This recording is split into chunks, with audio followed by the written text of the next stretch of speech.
இது ஒரு குணம். அவங்க பிறந்த குடும்பத்து மேல அளவுக்கு அதிகமான உயர்வு மனப்பான்மை வச்சுப்பாங்க. இவங்க புகுந்த குடும்பம் இருக்கு இல்லையா, அந்த குடும்பத்தை விட அந்த குடும்பம் வந்து தான் குடும்பத்தோட தகுதி குறைஞ்சது தான் அப்படின்னு சொல்லிட்டு நினைக்கிற தன்மையில வந்து ஆண்களும் இருப்பாங்க, பெண்களும் இருப்பாங்க. இந்த நிலை எப்படி இருக்கும்? இந்த நிலை ஒருத்தர் தம்பதிக்குள்ள வந்துருச்சு அப்படின்னா எப்படி இருப்பாங்க? கணவன் மனைவி 2 பேத்துல யாராவது ஒருவர் அவங்க குடும்பத்து மேல அளவுக்கு அதிகமான உயர் மனப்பான்மை வச்சுக்கிட்டு புகுந்த குடும்பம் தங்க குடும்பத்தோட தகுதி குறைஞ்சது அப்படின்னு நினைச்சுக்கிட்டு அதே தன்மையில வாழும்போது என்ன ஆகுதுன்னா, எல்லா நற்குணங்களும் இருக்கும் அவங்க கிட்ட.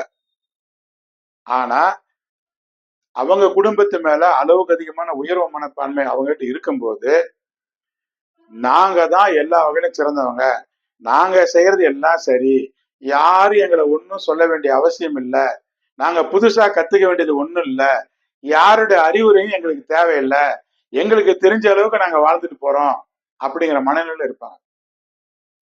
அறிவு இருந்தாலே இந்த மனநிலைகள் வந்து படு முட்டாள்தனமான விளைவுகளை ஏற்படுத்தும். இத மாதிரி குடும்பத்தை சேர்ந்தவங்க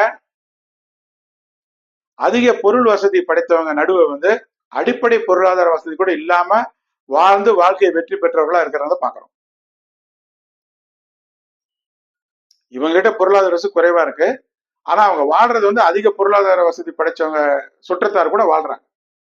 அடிப்படை பொருளாதாரம் இவங்க கிட்ட இல்ல, ஆனா இவங்க வாழ்ந்து போராடி வாழ்க்கையை வந்து வெற்றிகரமா முடிச்சவங்க.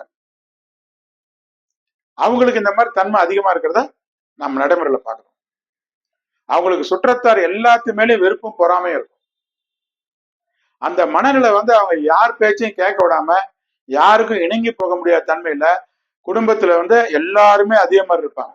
அந்த குடும்பத்துல இருக்க எல்லாம் அதே மாதிரி இருப்பாங்க. இந்த மாதிரி இருக்கவங்க வந்து வேற குடும்பத்தோட சம்பந்தப்படும் போது அந்த சம்பந்தப்படுறாங்களே அந்த சம்பந்தம் வச்சுக்கிறாங்க, அந்த குடும்பத்தோட கதி அதோ கதி தான்.